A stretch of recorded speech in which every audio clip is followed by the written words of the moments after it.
I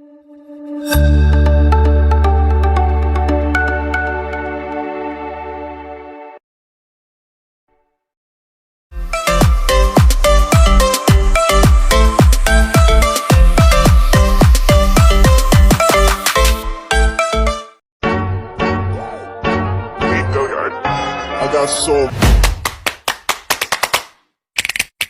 motherfucking design on right now. Assalamualaikum warahmatullahi wabarakatuh.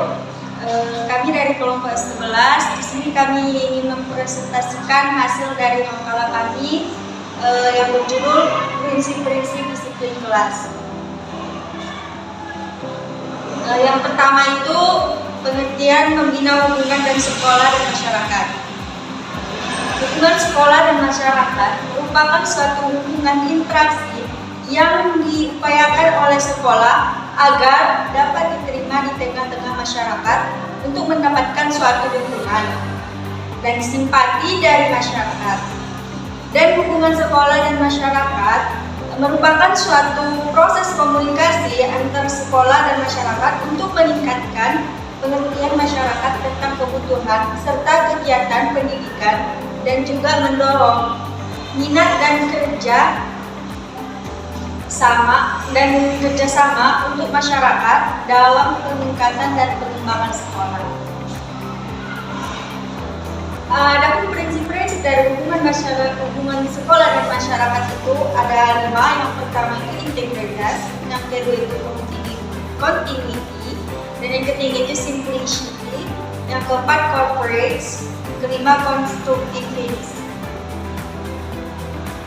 Dan materi selanjutnya itu yaitu sumber pelanggaran disiplin. Terdapat ada beberapa faktor atau sumber yang dapat memicu atau yang dapat mengakibatkan pelanggaran disiplin. Menurut Hollingsworth dan Hoover tahun 1991, ada beberapa faktor, yaitu yang pertama masalah yang ditimbulkan oleh guru, dan yang kedua itu masalah yang ditimbulkan oleh lingkungan, dan yang ketiga itu masalah yang ditimbulkan oleh peserta didik.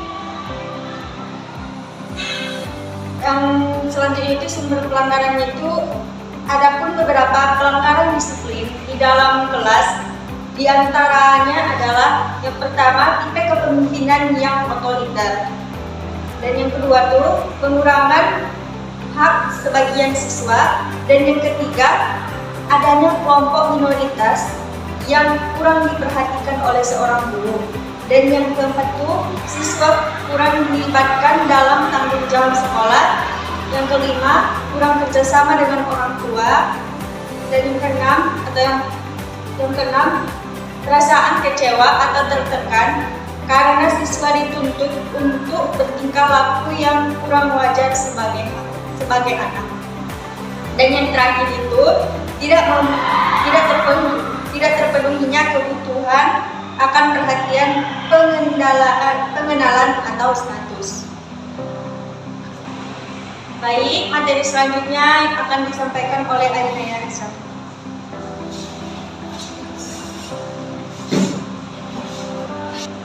Baiklah, saya akan melanjutkan materi dari bidang pelaksana tadi, yaitu konsep mencegah gangguan disiplin.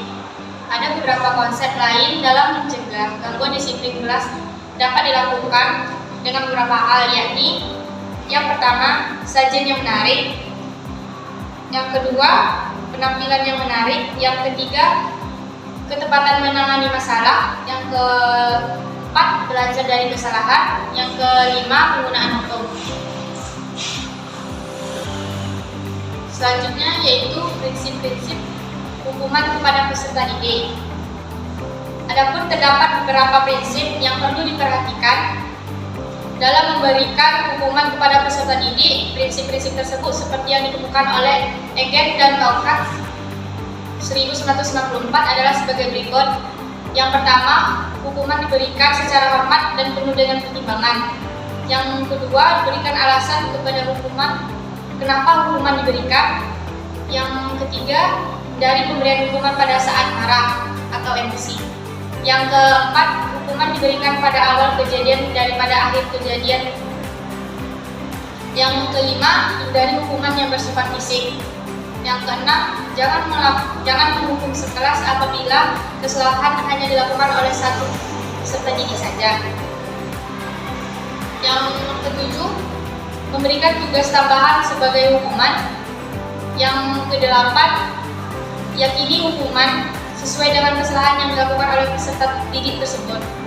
Yang kesembilan, pelajari tipe hukuman yang diizinkan oleh sekolah. Yang ke-10, jangan menggunakan standar hukuman ganda. Yang 11, jangan mendendam.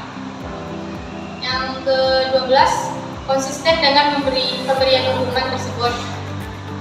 Yang ke-13, jangan mengancam dengan ketidakmungkinan.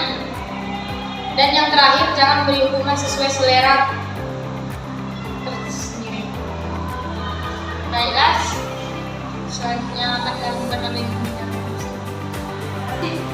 Baiklah, sekian materi dari kami. Kurang dan lebihnya kami mohon maaf dan kami akhiri. Wabillahi taufiq wal hidayah. Assalamualaikum warahmatullahi wabarakatuh.